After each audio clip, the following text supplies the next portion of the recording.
Welcome to part 4 of Divided by Time. Visit brooksaudiobooks.com for an awesome collection of unique, full-length audiobooks. And be sure to subscribe to be notified when new books are released. Chapter 19. Wasson was deep in thought about David's involvement in Judson Clark's escape. Some parts of it made sense if you considered that, after a major snowfall, an Easterner and a newbie went into the mountains alone. This was under conditions that had made the posse searching for Clark give up and assume he was dead. Did Donaldson send David, knowing he was a doctor? If so, wouldn't Maggie Donaldson have mentioned that? She did say there was a man outside, that she initially thought was part of the search party, so it seemed Donaldson hadn't prepped her to expect a doctor. Now, say David Livingstone hadn't been sent for and knew nothing about the cabin or its occupants until he stumbled upon them. He had sold the ranch, given away his brother's books, and the people in Dry River thought he had gone back east. So, what was he doing in the mountains, alone and seemingly secretive? Hunting. If so, what was he hunting for that required such secrecy and solitude? Bassett leaned towards the Donaldson theory. John Donaldson would have needed a doctor, but not wanted one from Norada. He might have heard about this eastern doctor in Dry River, gone to him with his story, and maybe even led him part of the way. It was a situation that had a certain logic to it. But Bassett's visit to the Wasson place didn't clear things up. It added new twists that didn't fit either theory in his head. When he met Wasson on horseback on the way into the ranch, he gave him the same story he had told the storekeeper's wife. Wasson, a tall man in chaps and a Stetson, listened politely. "Bill and Jake are still here," Wasson said. "They're probably in for dinner now, and I'll make sure you get a chance to talk to them." "I took them over along with the ranch. Property, you say? Well, I hope it's better land than what he had here." He turned his horse and rode next to the car toward the house. "It comes a little late to benefit Adam Livingstone," he said. "He's been in the Dry River graveyard for about 10 years. Not many missed him, either. He was about as tight-lipped and unfriendly as they come." The description Wasson had used for Adam Livingstone, Bassett applied to the two ranch hands during their conversation. It hardly qualified as a conversation, though, and Bassett soon realized their silence was rooted in suspicion. They were clearly watching him. He caught them exchanging glances when he turned away. Even Wasson seemed puzzled. "Speak up, Jake," he said irritably at one point. "This gentleman has traveled a long way. It's about some property." "What kind of property?" Jake demanded, acting as the spokesman for the two. "That's not important," Bassett replied smoothly. "What we need to know is if Adam Livingstone had any family." "He had a brother. No one else." "Then it's up to me to track down the brother," Bassett noted. "Do either of you remember where he lived?" "Somewhere in the east." Bassett chuckled. "That's a bit vague," he remarked with a grin. "Didn't you guys ever mail any letters for him?" He was sure they exchanged looks again, but they maintained their facade of ignorance. Wasson seemed torn between being irritated and amused. "What I tell you," he said. "Like master, like men. I've been here 10 years, and neither of them has ever told me anything about the Livingstones." "I'm a patient man," Bassett smirked. "I suppose you'll admit that one of you drove David Livingstone to the train and had a decent idea of where he was going." He stared directly at Jake, but Jake's face remained impassive. He made no reply at all. From that moment, Bassett was convinced that David hadn't left the ranch voluntarily.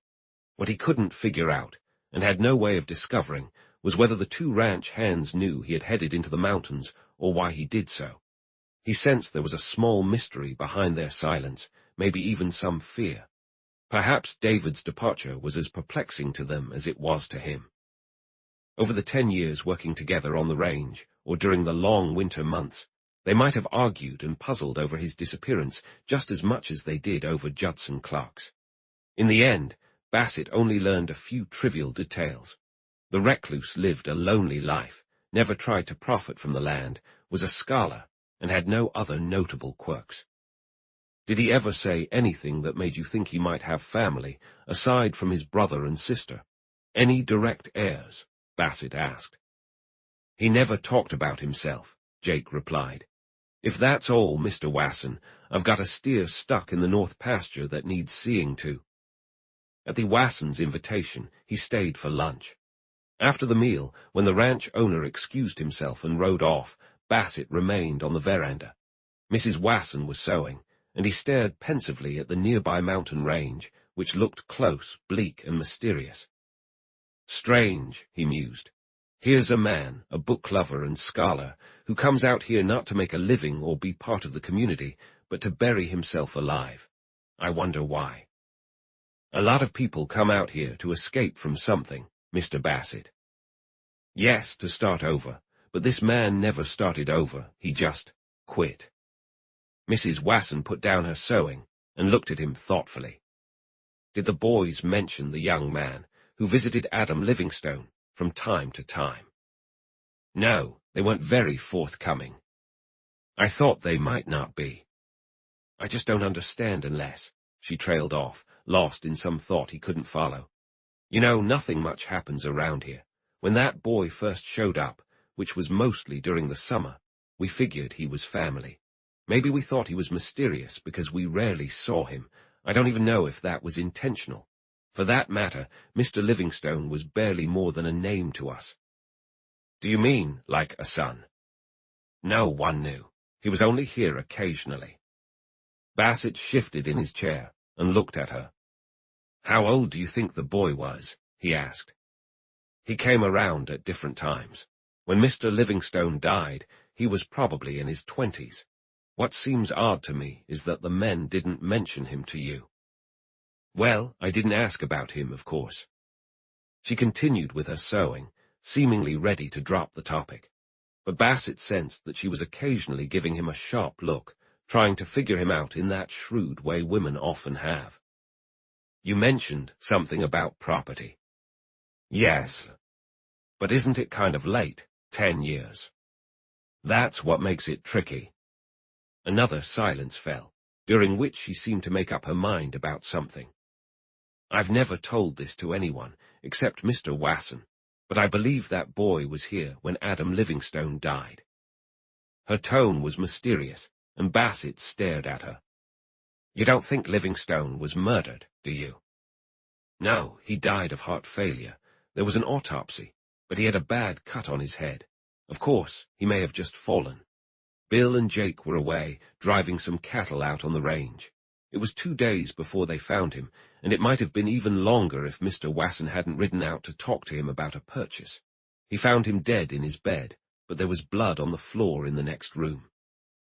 I cleaned it up myself, she said.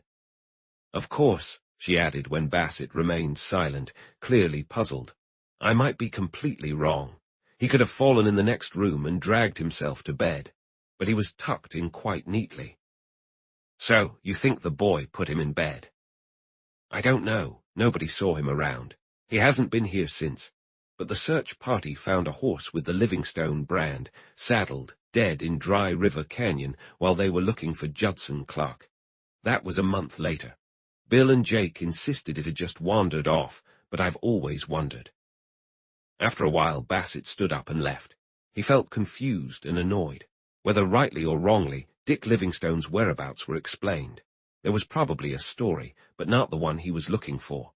The unknown person had been at the ranch when Adam Livingstone died and might have been indirectly responsible for his death. Then, after the incident, he fled, evidenced by the abandoned horse. Later, David Livingstone had taken him into the family. That was it.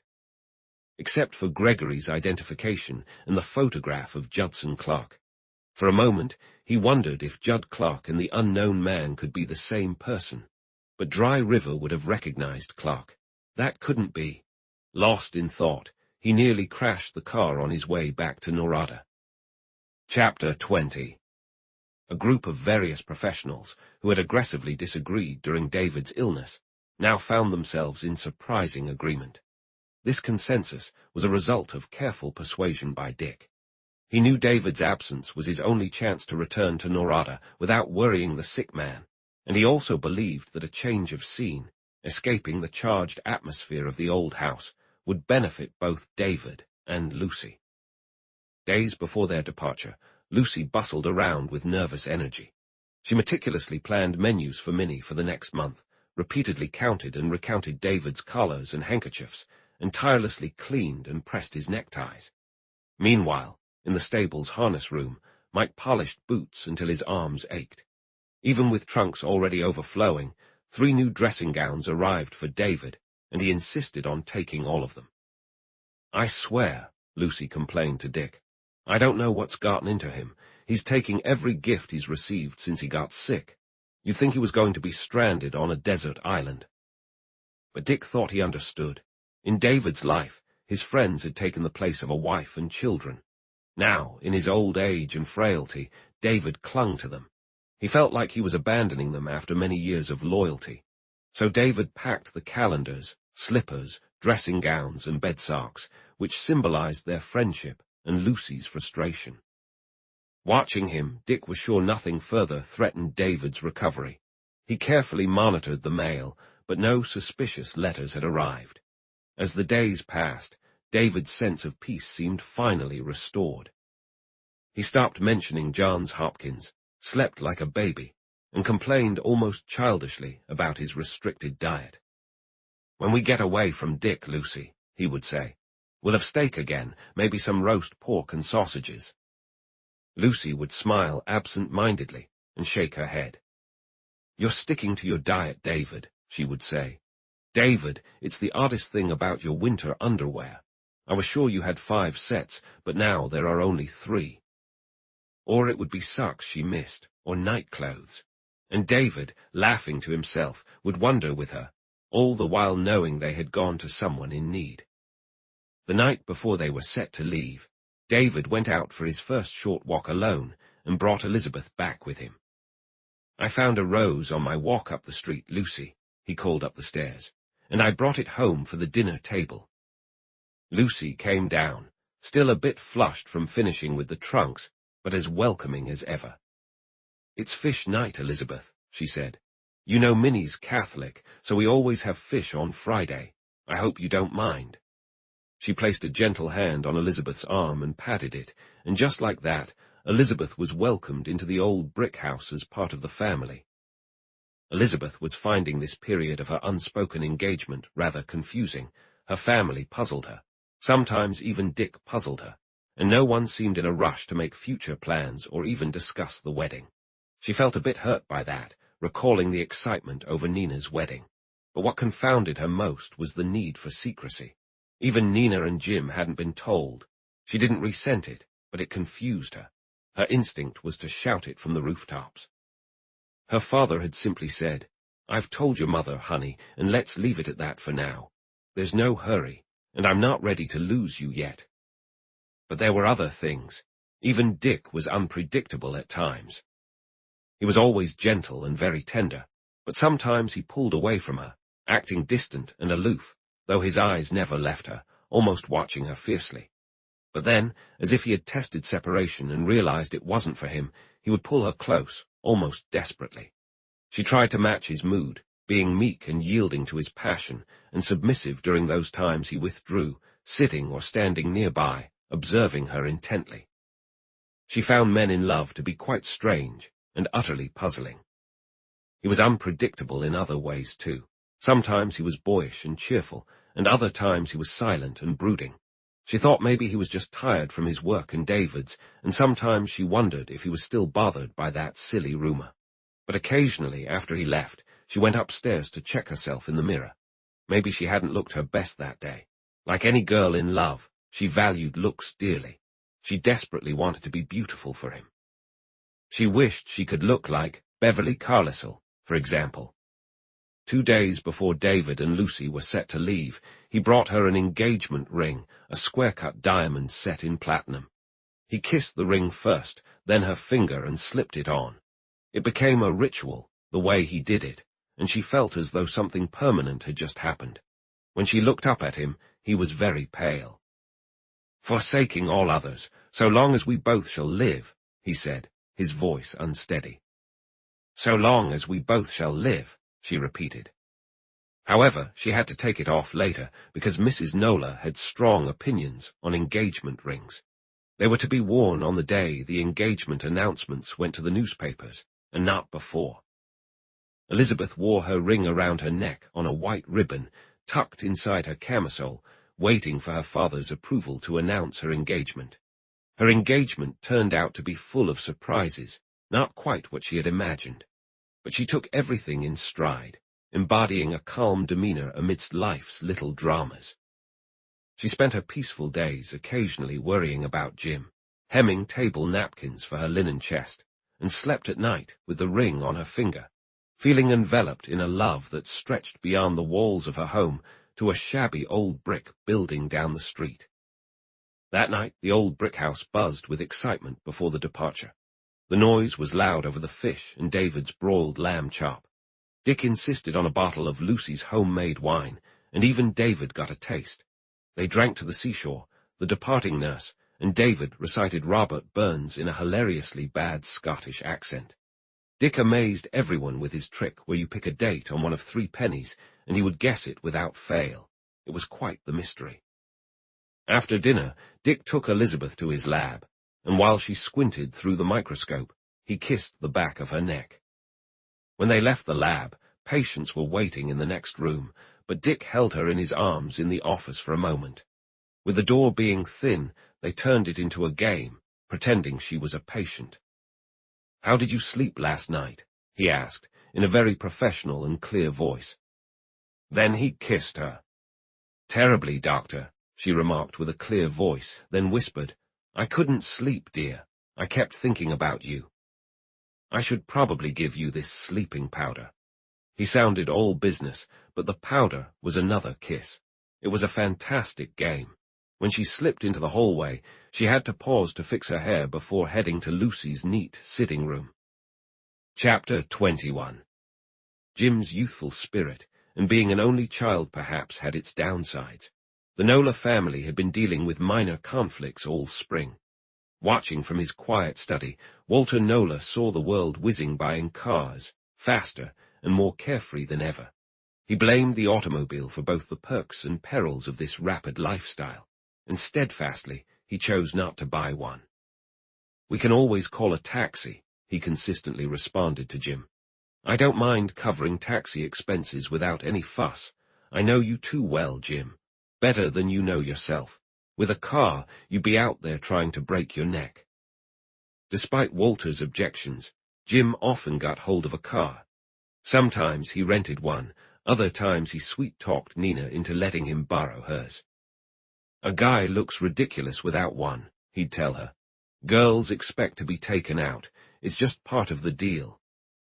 Nina, always concerned with appearances, would occasionally give in to his requests. But just a few nights after David and Lucy left for the seaside, Nina stormed in and shattered the household peace. "Father, you have to talk to Jim.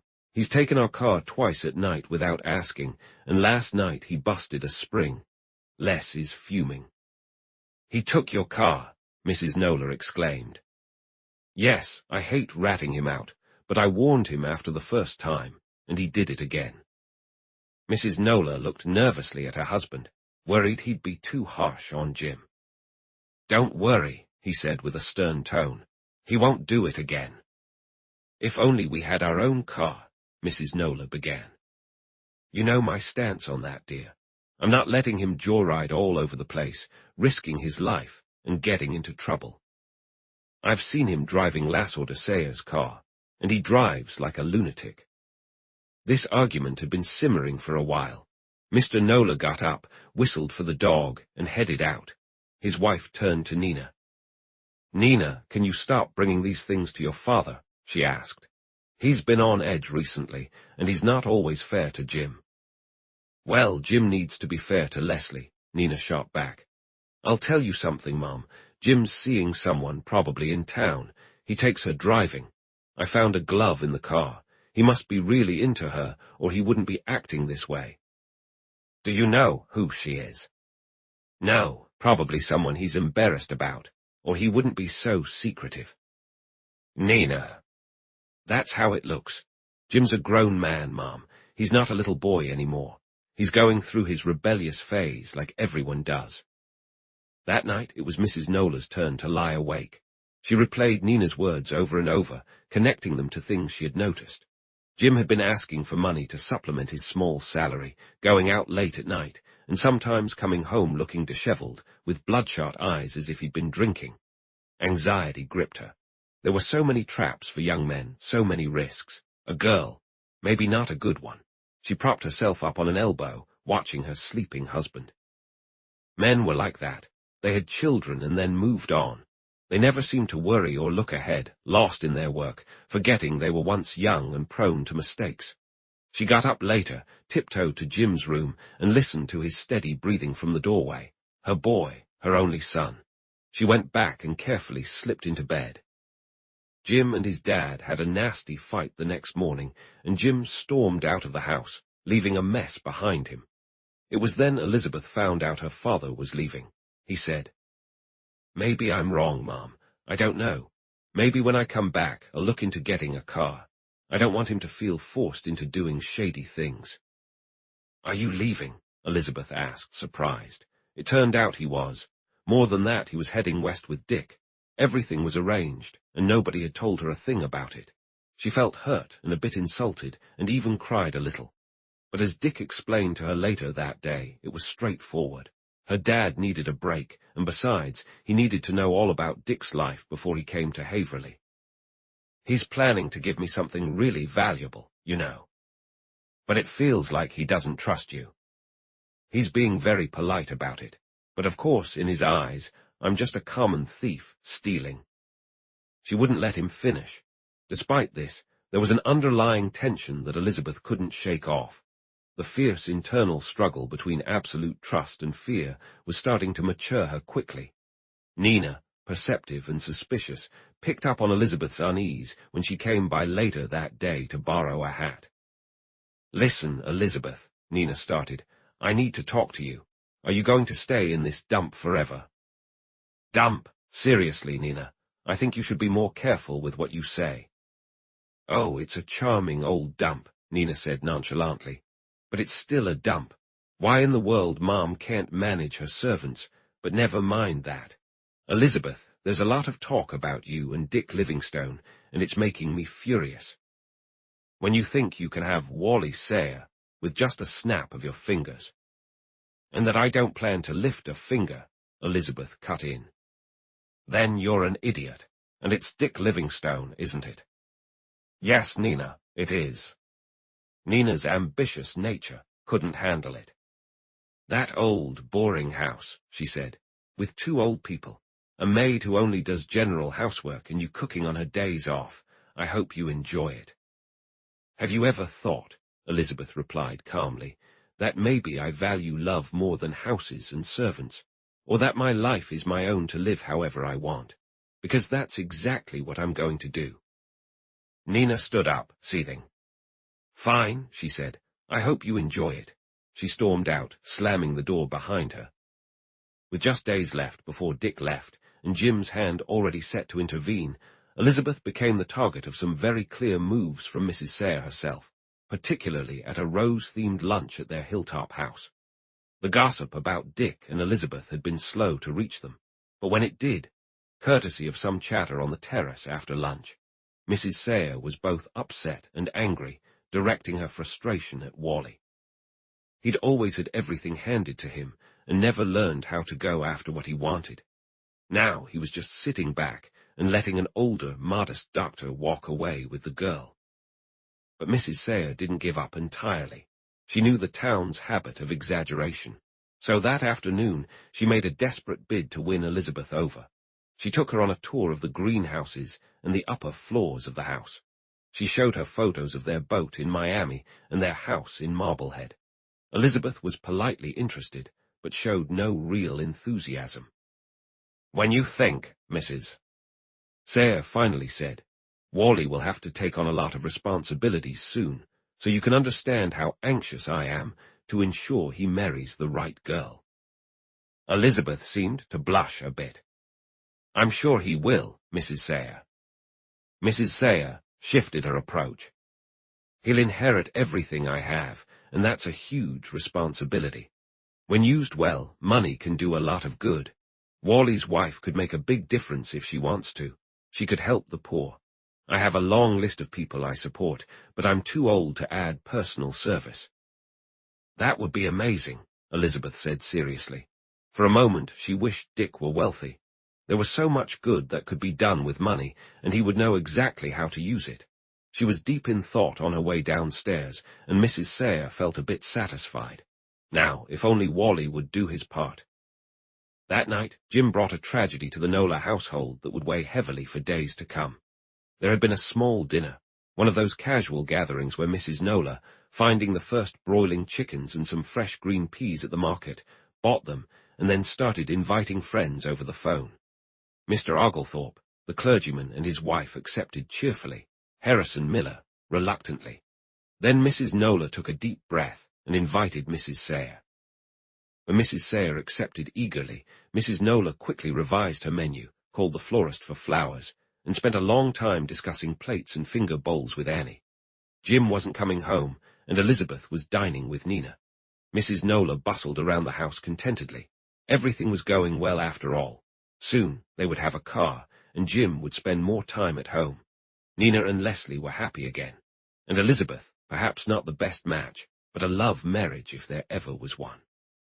That evening she sat at the end of the table, keeping a close eye on Annie, but feeling absolutely content.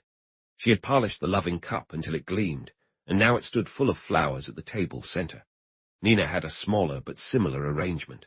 All around the village, groups were gathering in the soft spring twilight, surrounded by flowers and candles, enjoying their dinners with closed doors and patient dogs waiting outside. Elizabeth watched Nina, imagining herself hosting her own dinner soon.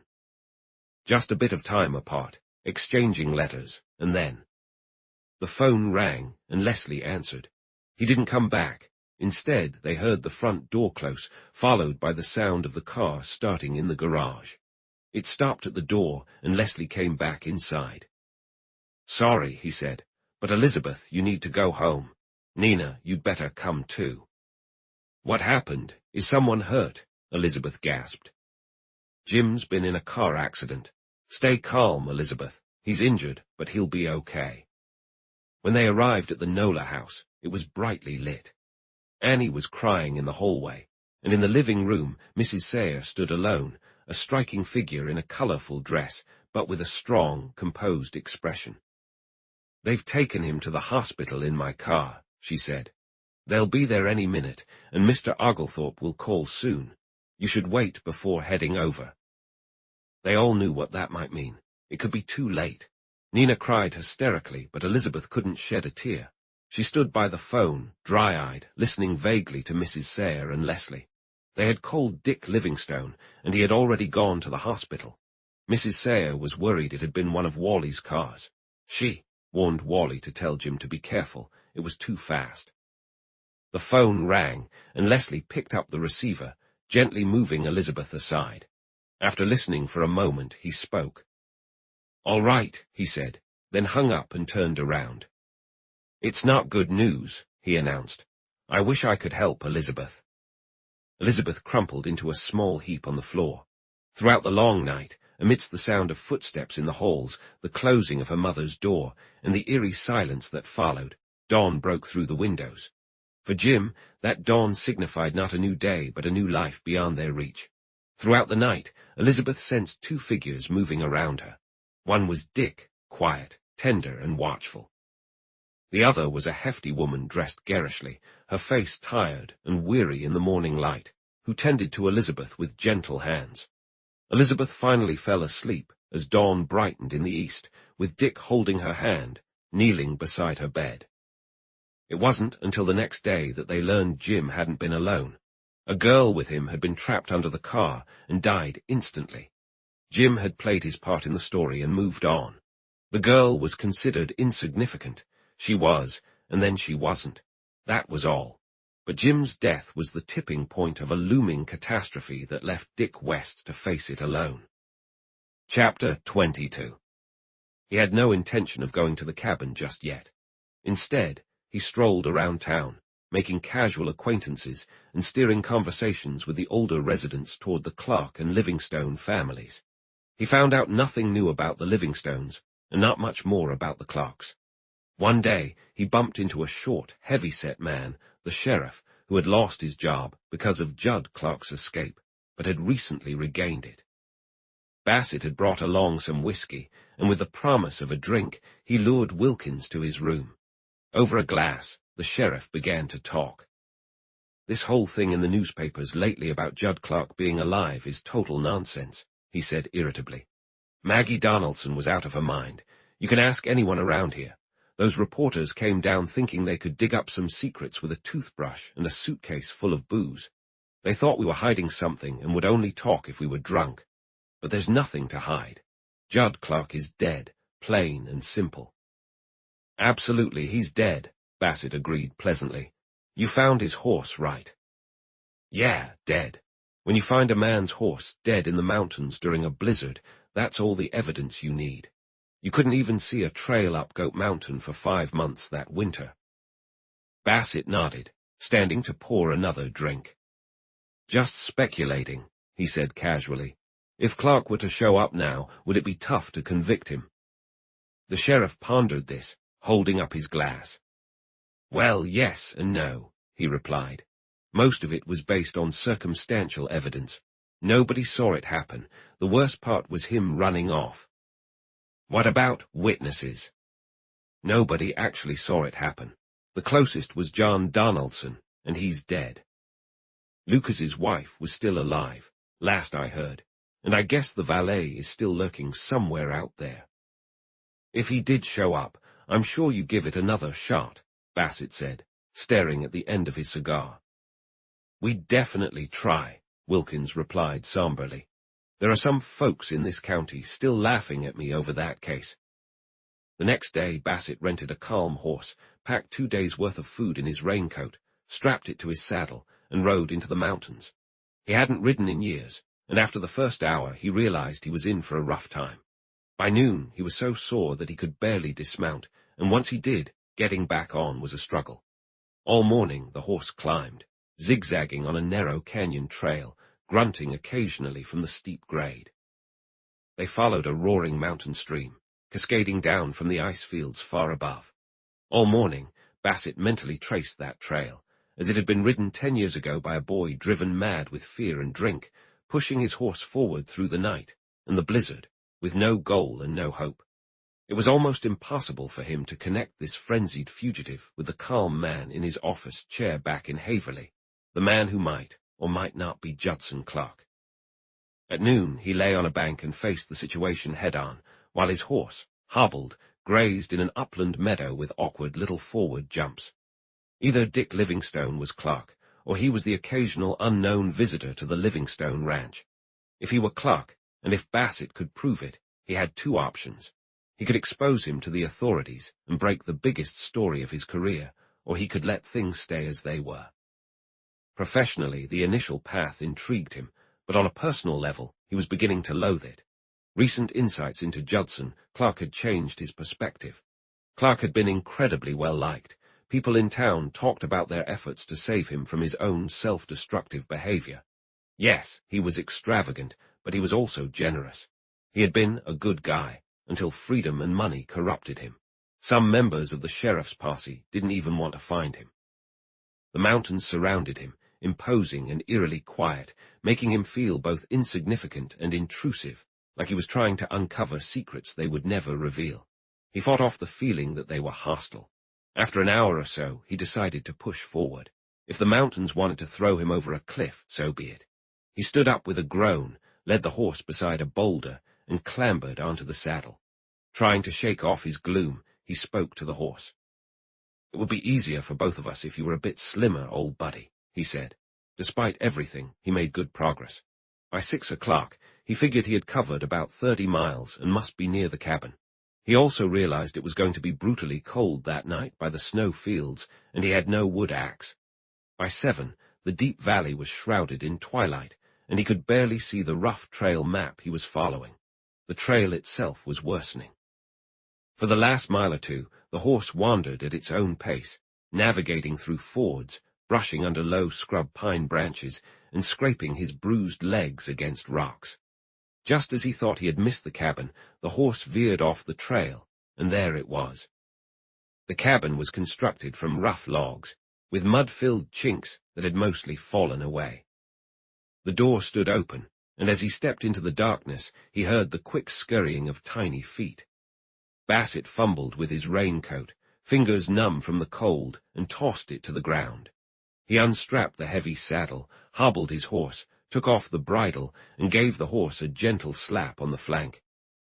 "Don't wander off too far, old buddy," he muttered, startled by the loudness of his own voice. By the dim light of his lantern, the cabin's prospects looked grim.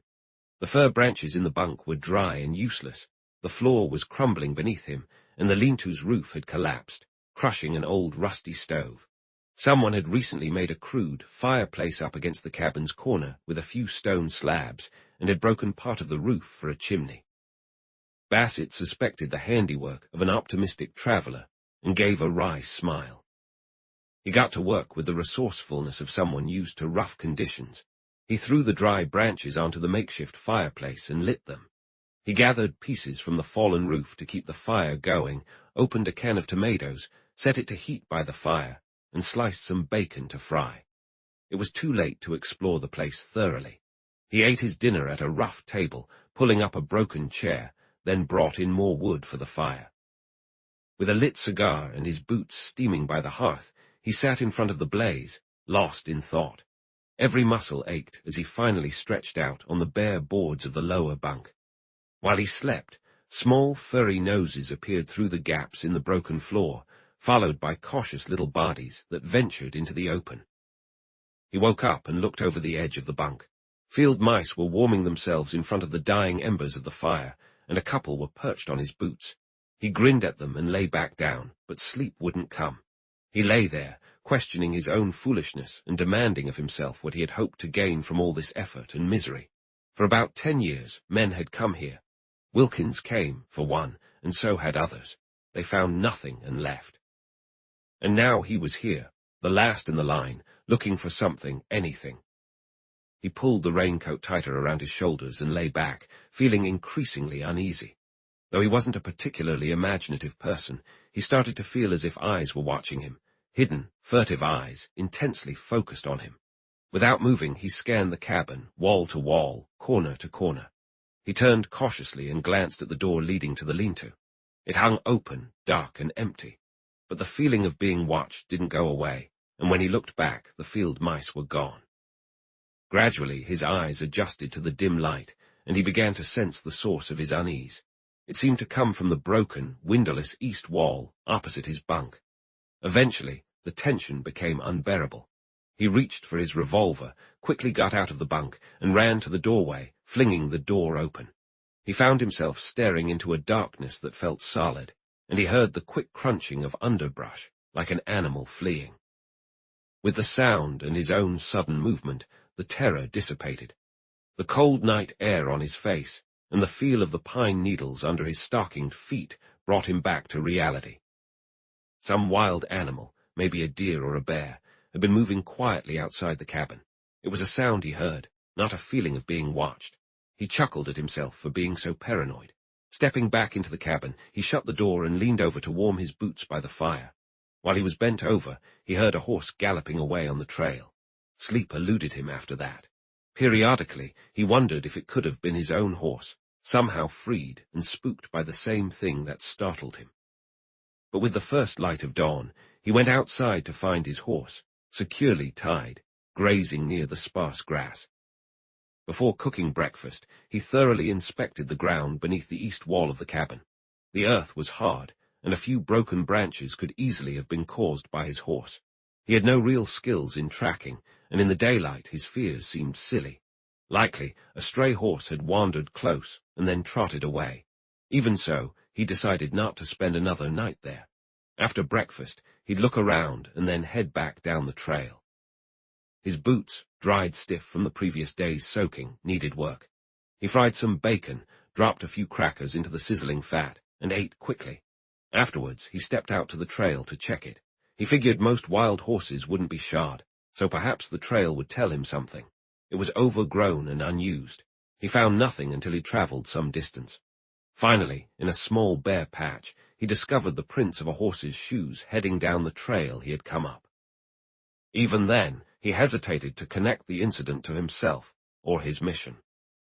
He considered various scenarios along the trail: a ranger heading to town, a forest fire breaking out somewhere, or a stray hound from the press. He was now certain that human eyes had observed him through the log wall the night before, but he couldn't connect that to his current mission.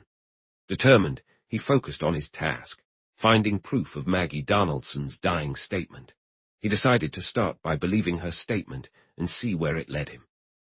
Ultimately, it took him to the broken-down stove, under the collapsed roof of the lean-to. He methodically tried to piece together what life in the cabin had been like. Judd would have slept on the lower bunk, David on the upper one, and the skeletal remains of a cot in the lean-to would have been Maggie's. But none of these offered any clues. If they lived there, then that was where the escape must have started. They would have left as soon as the snow melted enough to free them, likely taking an alternate route to the railroad instead of heading toward town.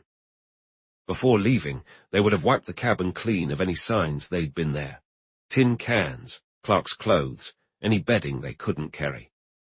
The cans must have posed a challenge. The clothes presumably could have been burned. Yet some things, like buttons, don't burn easily. What about Clark's watch, if he had one, or his cuff links? Perhaps they buried some items that couldn't be destroyed under the cabin floor.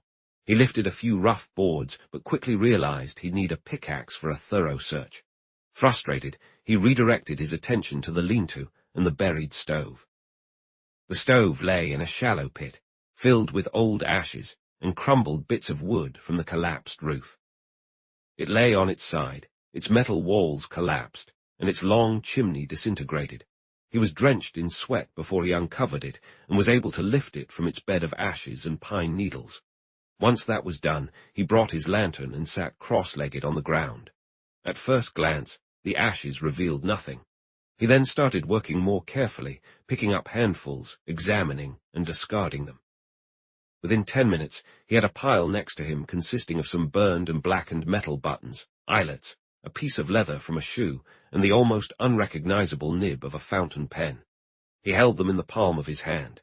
Individually, each was insignificant, proving nothing.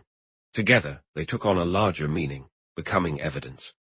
Late that night, he stiffly dismounted at the livery stable and handed his worn-out horse over to a stableman. "Looks exhausted," said the stableman, eyeing the animal.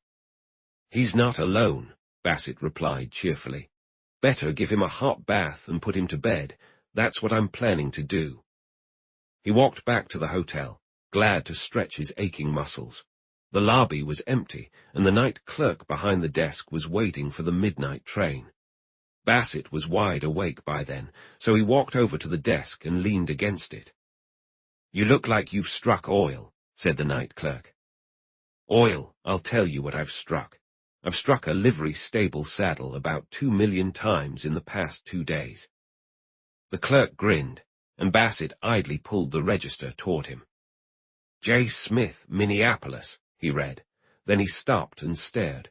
Richard Livingstone was registered on the line above. Chapter 23. Even with a sense of yearning, he noticed that her family leaned on him more than they did Leslie Ward for emotional support. Walter Nola looked to him for reassurance, seeking confirmation that his father bore no indirect responsibility for his brother's death. Jim's mother, pale and despondent on her bed or couch, turned to him with her pressing questions. Had Jim suffered? Could it have been prevented? And repeatedly, she demanded to know who the girl with him was. Despite feeling the urgency to return to Norada before David grew too restless, Dick spent a few hours digging for answers. When he finally uncovered the truth, he couldn't bring himself to tell them. The girl, part of the seedy underside of life, had played her small part and moved on, perhaps to somewhere where men were kinder and less demanding. Dick didn't pass judgment on her. He saw her, as women like her had always been, caught in the storm of society's turmoil, unwittingly damaging both the hunters and the hunted.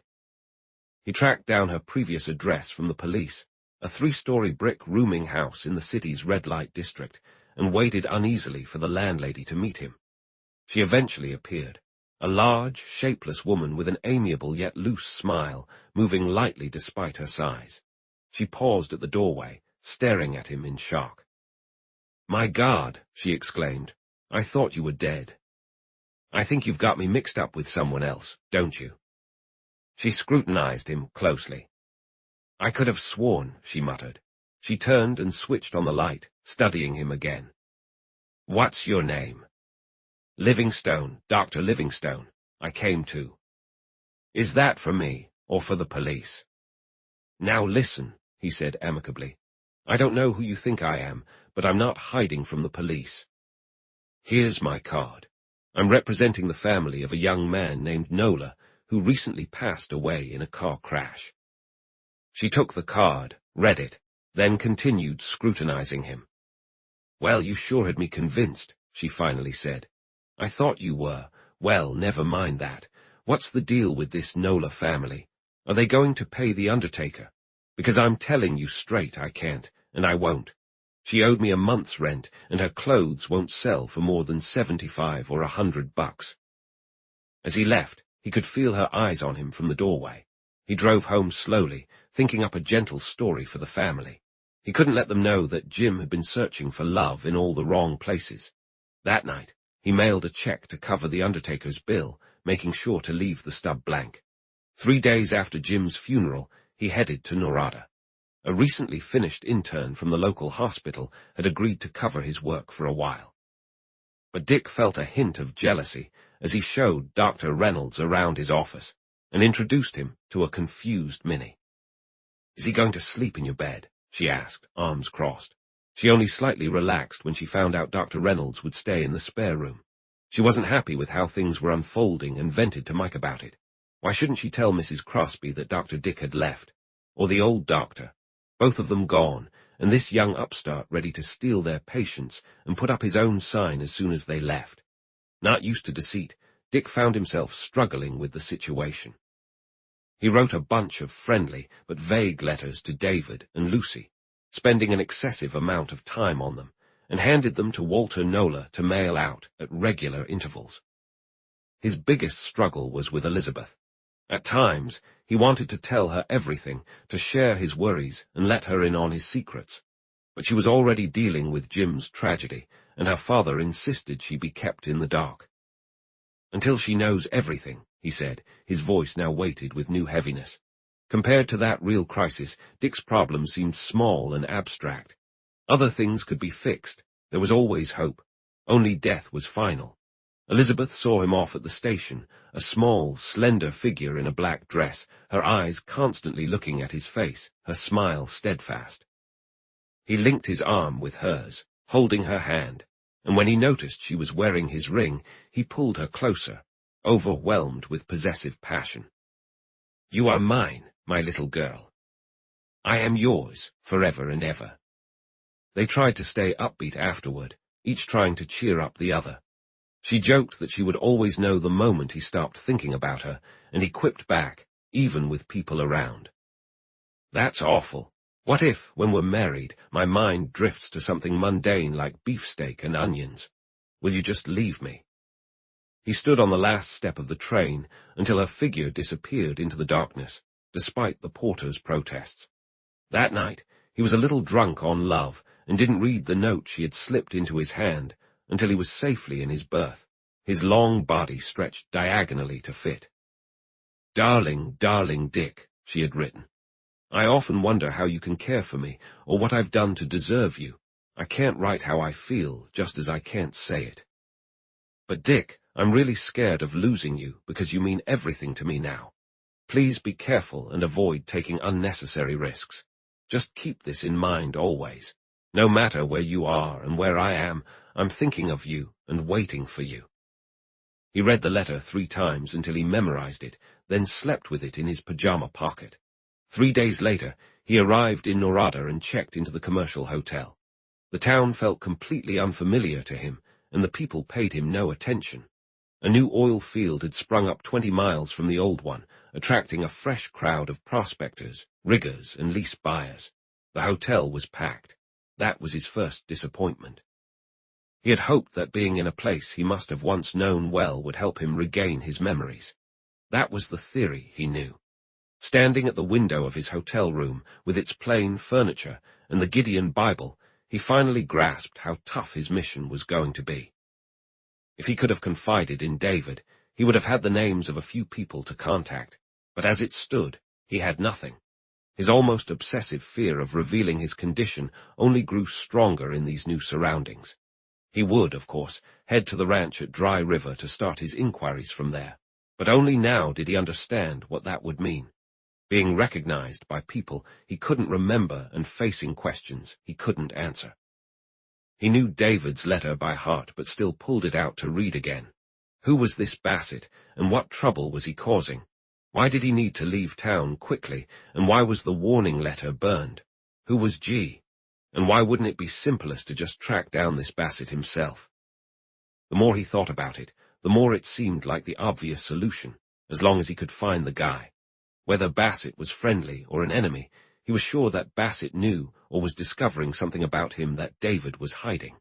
He felt some relief when he went down to the desk and found out the man was registered there, even though the clerk said he was out of town. Just knowing he was only hours or days away from solving the mystery boosted his spirits. He had dinner alone, unnoticed, and afterward, in the writing room filled with mission-style furniture and traveling salesmen jotting down orders, he wrote a letter to Elizabeth. He expressed things he couldn't say in person, and because he had so much to say and wrote so quickly, a lot of it ended up nearly illegible. Then, as if he could make the mail travel faster, he slapped a special delivery stamp on it. With that taken care of, and feeling the need for exercise after the trip, he grabbed his hat and wandered around town. The main street was bustling. Movie theaters were drawing in crowds with bright lights and colorful posters, and cars lined the curb. But every now and then, an Indian with braids and a Stetson hat, or a cowboy from a nearby ranch in boots and spurs, reminded him that this was still the West, the land of horses and cattle. Twilight was setting in, and as he left the main street behind, a sense of familiarity washed over him. He was sure he had stood here before, seen the courthouse on its low hill, and the row of frame houses with small gardens across the street. It felt like ages ago, but very real. He even vaguely recalled an open area on the other side of the building where ranchers tied their horses. To test his memory, he walked around. Yes, it was there, but no horses were tied up now, heads drooping with their reins loosely draped over the rail. Just a muddy car, lights off, and a dog standing guard beside it. He spoke to the dog, and it came to sniff him. Then it sat down right in front of him, looking up into his face. "Feeling lonely, buddy," he said. "Well, you're not the only one." He felt a bit better as he headed back toward the hotel. Maybe a few encounters with pieces of his past would clear the haze away. The courthouse had already stirred some memories, and as he turned to go back down the hill, another vision flashed vividly, like a snapshot from a film reel. He was riding down that street at night on a small horse, with his father on a tall one beside him. He looked up at his father, who seemed huge, the biggest man in the world, and the most important. It began and ended right there, and trying to follow the memory further just made it slip away. It faded until he wondered if he had imagined it all. But he learned something from it. Memories from the past would come on their own. They couldn't be forced. You can't will them back. That night he stood at a window facing north, thinking it was east, and sent his love and a sort of prayer to Elizabeth, wishing her safety and happiness in the general direction of the Arctic Circle. Bassett hadn't returned by morning, leaving him with a whole day free. He decided to visit the Livingstone ranch, or at least take a look from a distance, hoping to relive some of last night's memories. Out of all his childhood memories, the ranch house, next to his father, stood out the most. Whenever he tried to piece together his memories, he noticed they lacked continuity. Each one stood out, complete and brief, like a snapshot without any apparent connection to what came before or after. But the ranch house was different. Most of his memories seemed to overlay it. It was the backdrop for many scenes. He saw himself standing on the mountain, looking down at it, with his father pointing it out. There was the tutor, terrified of horses, sitting at a big table in a massive wood-paneled room. He remembered a long gallery or porch along one side of the building, and rooms added on so that you had to walk along the gallery to reach them. There was a gun room filled with rifles. Much later, when Dick could calmly recall that day, he found his memories muddled by the events that followed. But one thing remained clear. For an entire day and another evening, he had been in Norada, unrecognized. The most striking realization was that the Livingstone ranch house did not exist in his memory at all. He had rented a car and driver, who insisted that this was the old Livingstone ranch house. But it bore no resemblance, not even a faint one, to the building he remembered. It wasn't where it was supposed to be. The mountains loomed too far in the background. It simply wasn't the house. Even the fields were wrong. It was all wrong. He didn't need to get closer than the highway. He ordered the driver to turn back and felt a surge of bitterness towards David for the first and only time. David had deceived him. Sitting beside the driver, his face dark and eyes burning with anger, he let his rage consume him. Hours later, of course, he found excuses for David. He accepted them as part of the enigma that surrounded him. However, they didn't sway the decision he made during the agonizing ride back to Norada, where he resolved to confront Bassett and extract the truth from him, even if it meant forcing it out. Chapter 24. It shattered every theory he had. The idea that Judson Clark would come back to Norada after fleeing was unthinkable. 10 years wasn't that long, definitely not enough to make people forget. There were still folks in town who knew Clark well, yet for a while he clung to his earlier beliefs and even tried to defend them. He considered the possibility that Clark had returned to surrender, just like others who had carried a burden for years only to break under its weight eventually. But he dismissed that idea. The young man in the office chair didn't show any signs of breaking down. Eventually, he was forced to reevaluate the story told by the Wasson woman and wondered if he would have to accept it after all.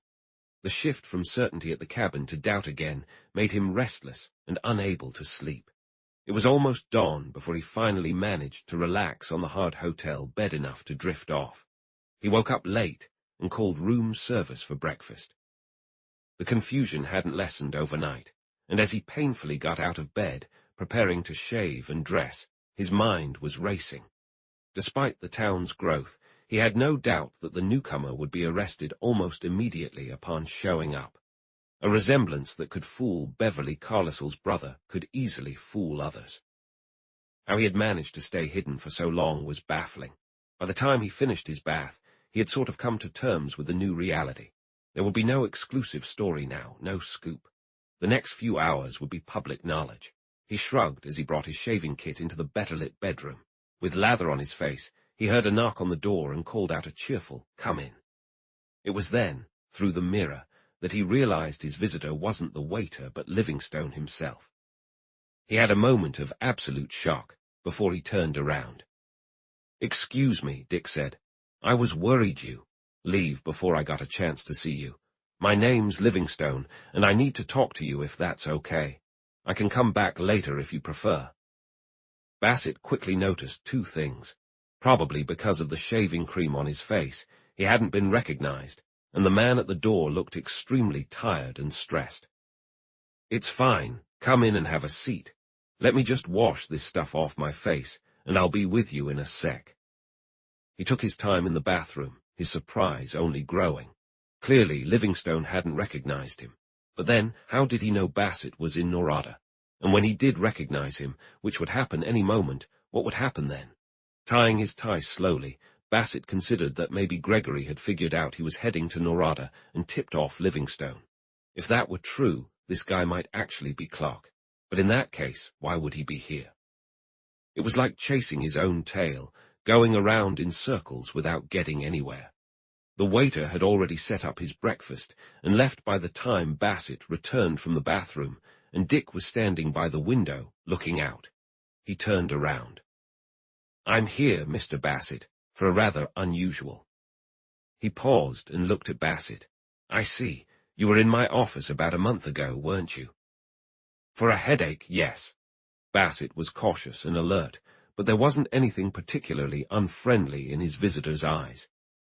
"It never crossed my mind that you might be Bassett," Dick said seriously. "Don't worry about it. Go ahead and eat your breakfast. Do you mind if I talk while you do?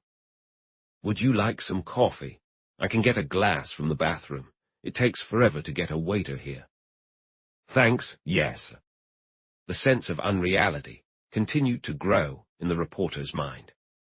Conversation intensified when they sat across from each other, the small table with a Bible on the lower shelf between them, while he pretended to eat breakfast. First off, Dick finally said, I wasn't sure I had the right guy. You're the only Bassett here, though, and you're registered from my town, so I took a chance. I'm guessing that headache wasn't real. Bassett hesitated. No, he admitted. So, what you really wanted was to see me. In a way, yes. One more question. It might clear things up. Does this mean anything to you? I'll be honest, it doesn't to me. Dick pulled a note, addressed to David, from his wallet and slid it across the table. Bassett quickly glanced at him and took it. Before you read it, let me explain. It wasn't sent to me. It was meant for Dr. David Livingstone. It ended up in my possession. I've come a long way to figure out what it means. He paused, looking the reporter directly in the eyes. I'm laying it all out for you, Bassett. This G, whoever he is clearly warning my uncle about you. I need to know what the warning is about. Bassett read the note thoroughly and then looked up. You know who G is? No idea, do you? I'll give you another name, and maybe it'll click. Beverly Carlisle. The actress. Bassett felt an overwhelming sense of unreality, followed by doubt. Either this guy was a fantastic actor, or... Sorry, Dick said slowly. I don't get it. I don't think G matters as much as the warning itself. That note's a warning. Yes, it's a warning. And I don't think I need to spell it out for you. About my uncle or me. Are you really pretending you don't know? That's exactly what I'm doing, Dick replied with a measured calmness. The reporter appreciated tenacity when he saw it and felt a reluctant respect for Dick. You're gutsy, he noted. How long do you think you'll last on the streets before you're arrested? What makes you so sure I won't call the cops myself? I know for damn sure you won't, Dick said sternly. At least not until I've finished with you. You've taken an interest in me, so I'd say I have a right to know who you are and what you're after. Fair enough, the reporter said with a hint of cheer, ready to cut the chase. I'm with the Times-Republican in your own lovely city. I was in the theater the night Gregory recognized you. Get it? This Gregory, is he the G? Oh, come on, Clark, Bassett said, suddenly impatient. That letter's all the proof I needed. Gregory wrote it after seeing David Livingstone. He wouldn't have written it if they hadn't reached an understanding. I've been to the cabin. My God, man, I even found parts of your clothes that wouldn't burn. You can thank Maggie Donaldson for that. Donaldson, Dick repeated. That's it. I couldn't remember her name. The woman in the cabin. Maggie and Jack Donaldson. He stood up and seemed a bit dizzy, grabbing the table for support. Look, Bassett said, let me get you a drink. You look like you need it. But Dick shook his head. No, thanks just the same. I need you to be straight with me, Bassett. I'm engaged to a girl and, well, I need the whole story. That's it. Bassett kept staring at him, puzzled. Maybe I started this all backward. I know this must be confusing for you. About 10 years ago, it's like a part of my life just vanished. I can't remember any of it. I'm not proud of it, but it's true. Now, I'm trying to patch up those missing pieces. I've got to it's for her. Bassett didn't seem to know how to respond, so he continued. You said I could get arrested if I go out there, and you hinted that someone named Beverly Carlisle is involved. I take it I knew her. Yes, you knew her, Bassett replied slowly. Dick looked at him for a moment in silence, his already pale face turning even grayer. I wasn't married to her, was I? No, you didn't marry her. Look, Clark, are you being straight with me? Because if you're not, don't bother. I was ready to see this through for my own reasons and then walk away. You've managed to pull yourself out of a mess, and it's not my job to drag you back. But don't try to fool me. Dick flinched. Out of the mess, huh? Now I'm being real with you, Bassett. I have some vague memories, like flashes of places and people, but no names, and they seem like they're from my childhood. My real memory starts at a cabin in the mountains, with snow all around, and David Livingstone feeding me soup with a tin spoon. He attempted a smile, but failed, his face twitching. I could handle this for myself, but I foolishly involved someone else in my life. Now you mention a woman and arrest. Arrest? What for? Maybe, Bassett suggested after a pause, maybe we should put that aside for a moment, and you can tell me more about this gap. You're a doctor, right? You've probably looked into your own situation pretty thoroughly. I'm taking your word for it. Honestly, it must be true, or you wouldn't be here. But I need to understand what I'm doing before I lay my cards on the table. Keep it simple. I don't understand your medical jargon. Dick tried his best. Sometimes the mind shuts down due to a shock. No physical injury was necessary. He didn't think he had suffered one. A big enough mental shock could cause it. And fear. It was usually fear. He never thought of himself as braver than the next guy, but no man likes to admit his mind is cowardly. Even if things hadn't gone the way they did, he would have come back before getting married to figure out what he had been scared of. He paused, giving Bassett a chance to step in, but the reporter just said, "Go on, lay your cards out, and then I'll show mine." Dick continued. He didn't blame Bassett. If it was something in his line of work, he got it. At the same time, he wanted to spare David any trouble. The word trouble seemed startlingly inadequate to Bassett. He knew now that David had created an identity for him that probably wasn't real, but he wanted Bassett to know there could be no doubt about David's noble intentions and fundamental goodness. "Whatever I was before," he finished simply. "If I'm any kind of man now, it's because of his work." He stood up and braced himself. It had been clear to Bassett for 10 minutes that Dick was stalling, postponing the moment of revelation. He was preparing for it mentally. "I think," he said, "I'll take that whiskey now." Bassett poured him a small drink and paced the room while Dick drank it. He felt confused and uneasy. As bizarre as the story seemed, he believed it. Occasionally, he had encountered men who disappeared briefly and returned with wild tales of forgetting who they were. Since these men often vanished during crises, they were always viewed with suspicion. Maybe, just maybe, they had been telling the truth. Could the mind really just shut down, like a grave closing over something unbearable? His thoughts turned to his own role in the looming catastrophe. Without Gregory's warning, he wouldn't have returned to Norada, and there would have been no arrest. Everything had been dead and buried until he had stirred it all back to life. And the girl in the blue dress at the theater, of course. Dick put down his glass. "I'm ready, if you are. Does the name Clark ring any bells?" "Nothing. Judson Clark, Judd Clark." Dick rubbed his forehead, looking exhausted. "I'm not sure," he said. "It sounds familiar, but it doesn't mean anything to me. If it's a key, it doesn't unlock anything. So am I Judson Clark?" Oddly enough, Bassett now found himself hoping for a way out in the very situation that had previously frustrated him, in the story he heard from Wasson. Thinking it over, he said almost forcefully, "Listen, I might have made a wrong call. I came out here pretty convinced I'd solved an old mystery, and to be honest, I think I have.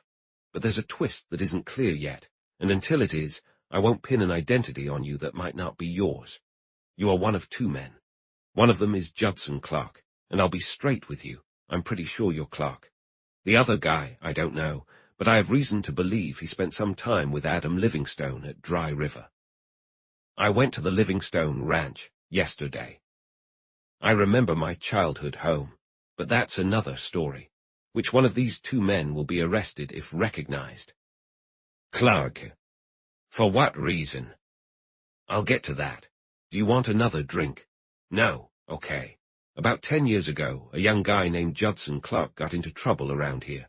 He took off into the mountains during a snowstorm and supposedly froze to death. But recently, a woman called Donaldson confessed on her deathbed that she had nursed Clark back to health in a mountain cabin, and with someone's help, he managed to escape. Then I'm Clark. I remember her in that cabin." A brief silence filled the room after that admission.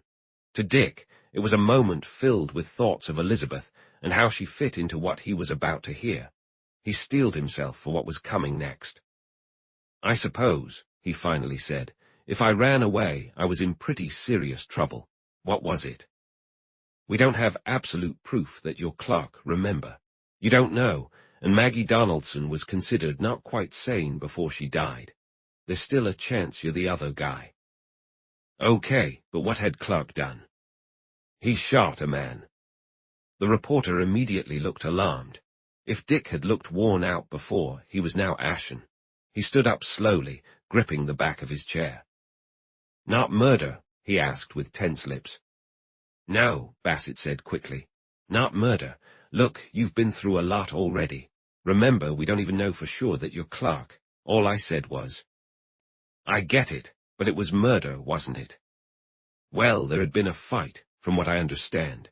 The law takes that into account." Dick walked slowly to the window and stood there with his back to Bassett. The room fell into silence. Outside, the street was lined with cars, indicating the lunch hour at the hotel. A woman, draped in traditional Indian attire, stopped in the street with a child bundled in a shawl on her back. She looked up at Dick and held out a beaded belt, continuing to stare at his pale face. "The man died, right?" he asked finally, without looking over. "Yes, I knew him. He wasn't much of a loss. It happened at the Clark Ranch. I doubt they could secure a conviction, though they might try.